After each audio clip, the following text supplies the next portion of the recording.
Hi everyone. So আমরা এখন আছি নিউ মেক্সিকোতে। এটা ছিল হচ্ছে অ্যারিজোনা থেকে নিউ মেক্সিকোতে আসতে আমাদের প্রায় 8.5 ঘন্টার মতো ড্রাইভ ছিল। আগের ভিডিওতে বলেছিলাম যে আমরা এখানে ক্যাম্প করব, গাড়িতেই থাকবো। কোন একটা ক্যাম্পিং সাইট আমরা বুকিং নিয়েছিলাম $35 মতো। বাট যেহেতু আমরা অ্যারিজোনাতে ক্যাম্পিং করেছিলাম, ওখানে অনেক ঠান্ডা ছিল, আমার হাজবেন্ড ডিসাইড করলো এত ড্রাইভিং এর পরে আমরা হচ্ছে আর ক্যাম্পিং করব না। তো আমরা একটা হোটেল নিয়েছি, এখানে আমরা শাওয়ার করেছি প্রায় 2 দিন পরে। Feel so fresh. এখানে আসার সময় চারপাশে শুধু হচ্ছে খালি জায়গা। সো আমরা ওটা নিয়ে খুব রিসার্চ করতেছিলাম যে এটা জায়গাগুলো আসলে কাদের, এগুলা কি হচ্ছে ইন্ডিয়ানদের নাকি গভর্নমেন্টদের। তো অনেক অনেক খালি জায়গা, মানে we are like nowhere in the world it feels like.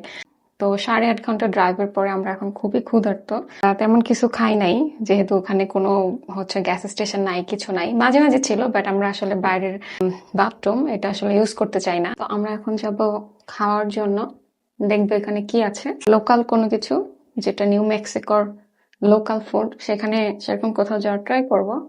এখানে একটা মিউজিয়াম আছে, এটা হচ্ছে ইউএফও। তো ধারণা করা হয় ইউএফও এখানে 1947 এর দিকে, I am not sure exactly কত সালে, এখানে হচ্ছে ইউএফও দের আনাগোনা ছিল। মানে এখানে একটা ফ্লাইং সসার ক্র্যাশ করেছিল, সো সেটার উপরে বেস করে এখানে একটা মিউজিয়াম করা হয়েছে। তো আমরা ওখানে যাওয়া ট্রাই করবো।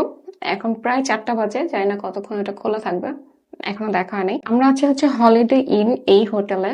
এটা নিউ মেক্সিকোর রোজওয়েল। এখানে ঢোকার পরে মেইন শাওয়ারে এটা প্রথমেই পড়বে। তো আমরা এখানে দেখলাম 4.3 ওদের রেটিং। সো এখানে আর কোনো হচ্ছে হোটেল 4.3 উপরে এরকম দেখি নাই। সো এখানে আমরা চলে আসছি।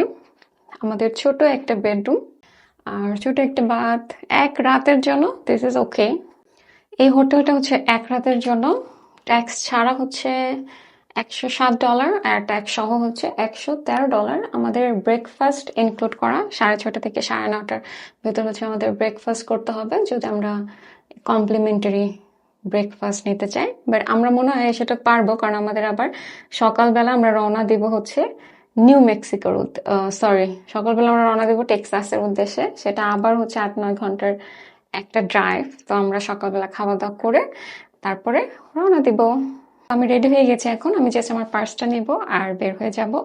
তো পরের ভিডিওতে আমি দেখাবো নিউ মেক্সিকোতে আমরা কি খেলাম, কোনো লোকাল ফুড পেলাম কিনা, আর আমরা মিউজিয়ামটাতে যেতে পারলাম কিনা, গেলেও এরকমটা কিরকম ছিল। তো সবাই স্টে টিউন, আমাকে ফলো দিয়ে রাখো, আর হচ্ছে আমাকে তোমাদের প্রার্থনাতে রেখো। সবাই ভালো থেকো। আল্লাহ হাফিজ।